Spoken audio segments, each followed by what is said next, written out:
y estamos en la situación en la que estamos. Lo acabo de decir hace un momento. En los presupuestos del año 16, de los cada 100 euros, 38,5 ya se lo van a comer las pensiones. Y seguramente puede que haya que coger algo de la hucha, que solamente quedan ya algo más de 30 y pico mil millones. Es decir, esa hucha no es eterna, tiene fondo. Entonces, ¿el sistema es sostenible tal y como lo tenemos hoy? Que es la pregunta que hacíamos esta noche. En el corto plazo sí, en el largo plazo en estos momentos no. ¿Y qué se puede hacer para...? Pero perdona, hay otro problema de personas concretas, bolsas de las que hablaba el profesor, que no van a cobrar una pensión ni siquiera de supervivencia por su situación laboral. Personas de 45, 50, 52, 53 años que no van a volver a cotizar ni un solo día en su vida. Os traslado, ¿es justo que se calcule la pensión que vas a cobrar de jubilación por la cotización de los últimos años?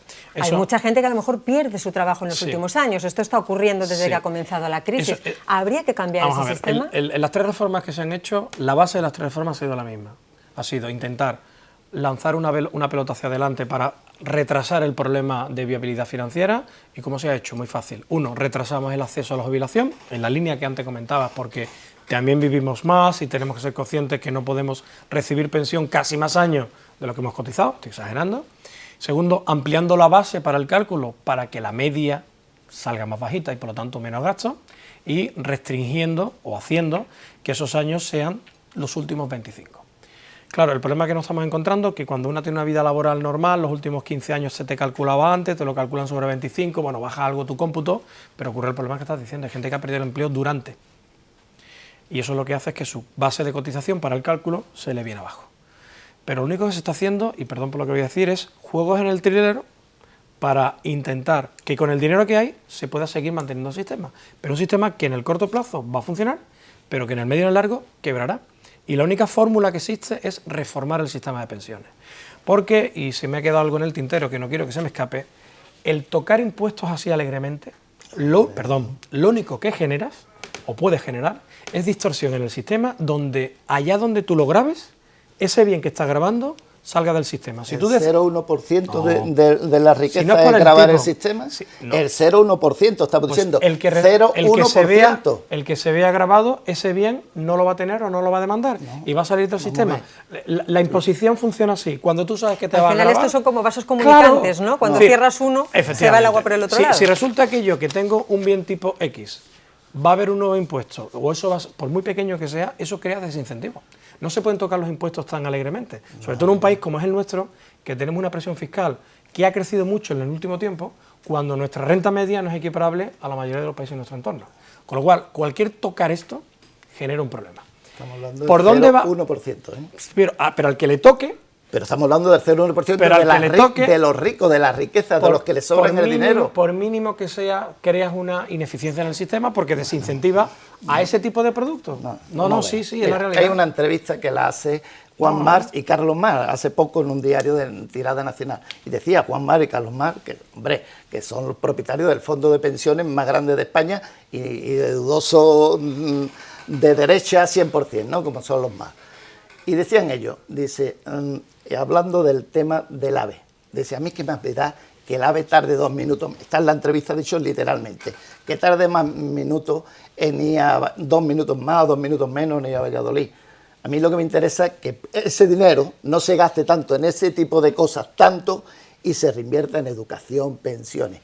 ¿Por qué? Porque hay un dato de este año, hemos gastado más en el déficit, en pagar los intereses de demoras del AVE, los intereses de la deuda del AVE, hemos pagado más que en la subida de las pensiones. Hemos pagado 350 millones.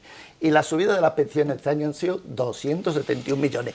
Sí, ese dinero, es lo que digo, es que hay mucho dinero que hay que reajustar. Conceptos, Antonio, creo yo, porque no estamos hablando de la subida de las pensiones de este año. No son compartimentos estancos. Claro, lo que estoy diciendo es que hay dinero que claro, si se que tocamos esto, claro que hay que tocarlo. Uno a uno, porque si no, no. Pero claro que hay que tocar el dinero. Es muy sencillo, es que esto no son compartimentos estancos.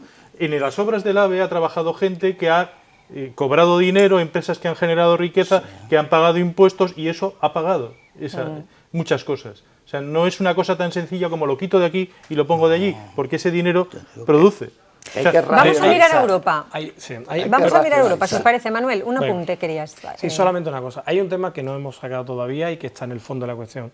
El problema también es que nuestra cotización a la seguridad social, a pesar de que ni siquiera nos sirve para pagar lo que necesitamos, la tenemos elevadísima.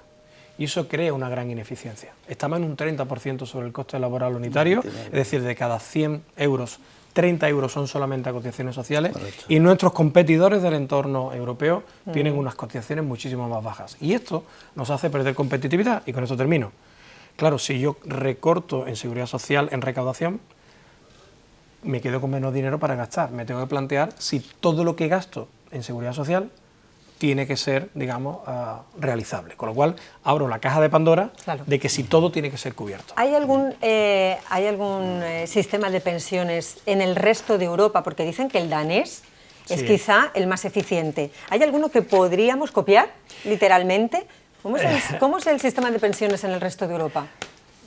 Hay de todo. Está la famosa mochila austríaca, que yo creo que últimamente hemos oído hablar mucho de ella, donde uno lleva su dinero, que puede ser para prestación por desempleo o para pensiones, y por lo tanto si se va de la empresa se lleva esa acumulación de dinero y no lo gasta en el caso de ser despedido, le interesa poco ser despedido porque si no pierde la mochila. Es decir, hay sistemas un poco estrambóticos como puede ser el austríaco, pero en el fondo la filosofía de todos los sistemas que tenemos en Europa son de tipo mixto. Por un lado, el Estado te garantiza unos mínimos, la presión sobre el coste laboral unitario nunca supera el 18%, es decir, son más bajos, con lo cual hay un margen para que el trabajador decida qué hace con ese diferencial. Ese diferencial genera una cultura de fondos privados, cosa que aquí no existe. Los fondos privados en España están siendo un auténtico desastre. Ahora hablaremos de ellos. Un auténtico desastre, es decir, no quiero aquí que ahora me acusen los bancos y tal. Pierden. Ahora, si queréis, damos algunos datos. Entonces, lo que se hace básicamente es tener un sistema público mínimo, garante de mínimo, no te asfixian en tu nómina para que puedas tener colchón para utilizar ese dinero, de forma que tengas un privado donde masivamente, al haber muchos fondos privados, sí genera una base monetaria que tiene rentabilidad y que te puedes retirar y que puedes retirar al final. Por lo tanto, de tipo mixto. Hay alguna excepción, no en Europa, pero sí en otros países, de capitalización, donde tú desde que empiezas a trabajar creas una gran hucha que retiras al final de tu vida. Pero eso en Europa en estos momentos es prácticamente imposible, y en España lo que eso provocaría sería una generación perdida, porque yo, que tengo 44, trabajo desde los 23, claro, básicamente, que esos 20 años, ¿quién me los...? Claro, es que esa es otra gran pregunta, ¿no? A partir de dónde ponemos el tope y a partir de dónde decimos, ahora las reglas del juego van a cambiar. Siempre le va a pillar a alguien le va a pillar en el medio, ¿no? Se supone que el Estado podría compensarte indirectamente o directamente mediante presupuestos, pero claro, es que estamos con unos presupuestos que es que nos dan para más. Agustín, de todo lo que has ojeado tú por Europa, sí, bueno, hay un sistema que es el sueco. El sueco es mixto, hay una cuenta individual, una mochila, como decía el profesor, en el que tú pones el 7% de tu sueldo y la empresa el 10%, o sea, sería el 17%, y si no llegas al mínimo, el Estado cubre para que un trabajador pueda tener una pensión decente. Pero el cálculo es que para que tú tengas una pensión razonable y puedas vivir más o menos, teniendo en cuenta que, por ejemplo, tienes menos gasto, porque lo normal es que tu casa ya esté pagada, por ejemplo, tienes que más o menos ahorrar el 25% de tu sueldo para que tu pensión te permita vivir más o menos como vives. Eso quiere decir que los suecos, además, normalmente tendrán un 7% de aportación a un plan de pensiones privado. Pero el problema en España es que yo creo que como casi todos los que conozco han perdido dinero en su plan de pensión. Sí, de hecho, en los últimos años en España lo que hemos tenido es lo que nosotros llamamos un desapalancamiento. Es decir, bastante ha tenido la sociedad española con quitarse préstamos, tarjetas, coches, viviendas, como para fomentar el ahorro. Y eso también está correlacionado con parte del poco éxito de los fondos de pensiones, donde no hay gran volumen de dinero para ser movido, y en los últimos 15 años, aquellos fondos de pensiones que tienen una duración aproximadamente mínima de 15 años, los 250, tan solo 25 han superado en rentabilidad al bono del Estado, al 4,4%. Es decir, hubiese sido más interesante coger el dinero hace 15 años y meterlo en un bono del Estado que meterlo en un plan de pensiones, y tanto es así que ha habido algunos que incluso han salido negativos. Hay pensionistas que hablan de que el fondo de pensiones termina siendo el privado una trampa. Yo he cobrado mi fondo de pensiones, lo he cobrado en 2 años, teníamos un fondo de pensiones, lo recuperé, no era mucho, pero hay un dato que eso hay que arreglarlo, así que esto habrá que llamarle lo que sea, ahorro, lo que no se le puede llamar es fondo de pensiones, porque el 40% se va a llevar Hacienda. Claro. es que se la lleva Hacienda. Sí, que uno piensa que tiene algo y no lo tiene. Es más, pero por quedarme corto, estoy cerca del 60, pero por no equivocarme, no tengo las cifras, se la lleva Hacienda. Entonces, ahorrar, la gente hay que darle conciencia de que hay que ahorrar. Lo que no se puede estar engañando es a la gente con el tema de que hay que hacer un fondo de pensiones a la fuerza. Menos ustedes no. La gente que ahorre, que busque la fórmula de tener una ayuda para el día de mañana. No, ha sido las propias personas que están viendo lo que se avecina, porque al final todos vemos un poco la realidad que hay, que dice, bueno, a ver si, como decía antes Manuel, pues yo no confío en que cobraré, pero no lo que creo que tenga que cobrar. Hay gente que lo intenta complementar de hecho, otra manera y al final... No existe sola la fórmula del fondo de pensiones, activos financieros hay de todo tipo. Uno puede crearse su propio portfolio, su propia cartera, diciendo, bueno, pues una parte de mi ahorro lo voy a destinar a tener deuda del Tesoro, bonos del Estado. Otra parte, pues lo mismo invierto en un pequeño local y que me da una pequeña renta. Esto es invertir en ladrillo, cuidado que esto me pone nervioso más de uno. Pero antes era lo que se hacía, uno se puede crear un pequeño portfolio con pequeñas partidas y terminar teniendo esa renta mínima para compensar.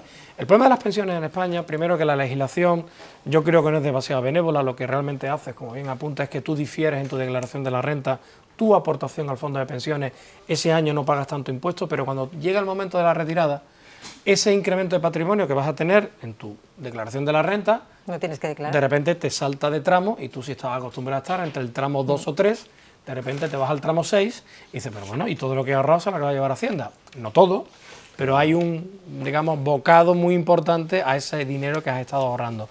Yo creo que uno debe construirse ese portfolio, pero claro, esto lo estamos pasando muy por encima. Construírtelo mientras el mercado laboral esté funcionando y tú estés trabajando, si no, es que algunos de los que nos están escuchando dirán, ¿de qué me estás hablando? El 40%, yo si ni siquiera puedo trabajar. El 40% de los españoles no puede permitirse ningún gasto extraordinario, cuanto menos ahorrar. O sea, estamos hablando de prácticamente la gran mayoría de los españoles no puede permitirse ahorrar. Entonces, claro, estamos hablando de que hace falta ahorrar para garantizarte una pensión, pero es que la mayoría de la gente no puede garantizarse una vida decente hoy. Voy a más. Sí, porque esto es en economía todo está relacionado. Si yo tengo una cotización a la seguridad social tan elevadísima, que hace que el coste laboral sea tan carísimo, que mi mercado laboral sea tan imperfecto, que sea poco competitivo con respecto a Europa, pero necesito tanta cotización a la seguridad social para mantener el sistema de pensiones, tengo que romper el círculo en algún momento. Supongamos, vamos a bajar las cotizaciones a la seguridad social para ser competitivos, que el mercado laboral se anime, que haya más cotizantes y de tal forma que incluso yo pueda tener un margen de dinero para poder destinarlo a un plan privado. Claro, pero ¿cómo rompes ese círculo? Porque cuando tú bajas las cotizaciones a la seguridad social, de repente va a llegar el final de mes y el sector público, el señor Montoro, va a decir, oye, que aquí falta dinero. En este caso la señora Báñez, de la que depende estos temas, ¿no? Por tanto, la reforma tendría que ser una reforma que va más allá de solamente tocar el sistema actuarial y ampliarlo en años, sino sería una reforma, creo, mucho más integral, donde también se tocara la propia cotización a la seguridad social. Un ejemplo, Dinamarca tiene un 4% de cotización a la seguridad social y nosotros competimos con los daneses. Estamos en un mercado realmente único, el 70% de nuestras exportaciones van a Europa, el 70% vienen de Europa, nuestros competidores están allí y no estamos compitiendo en igualdad de condiciones. Contratar aquí es muy caro. El ejemplo que se ve mucho en las redes sociales, cuánto cuesta montar una empresa o ser autónomo en cualquier país de Europa o en España, ¿no? Que abrir la persiana a cualquier persona que quiera montar una empresa mañana por la mañana le cuesta 400 euros, aunque evidentemente sus primeros meses 400 euros al mes y el primer mes pues lo lógico es que no facture prácticamente, o el segundo o el tercero, ¿no? Entonces ya esa losa para muchos pequeños empresarios o gente que se dedica que entra como única salida al desempleo, al autoempleo, le resulta imposible salir porque no le permite levantar el vuelo, ¿no? Bueno, lo que los tres estáis de acuerdo, por lo menos ha quedado esta noche patente, es que tal y como está el sistema de pensiones hoy, no puede seguir. No. Algo hay que mover, porque hasta Antonio dice, es que hay que buscar el dinero de otro sitio. Luego todos estamos de acuerdo en que el vaso se va vaciando a medida que la población va viviendo más años, de lo que nos alegramos, evidentemente, pero que es verdad que algo hay que hacer y ya son datos económicos y lo demás es una voluntad política también, sí, bueno, y que ya es otra arista. Incluso hay una petición de la Comisión Europea a España dentro del paquete de reforma que el gobierno que entre va a tener que seguir haciendo, es decir, ahora al gobierno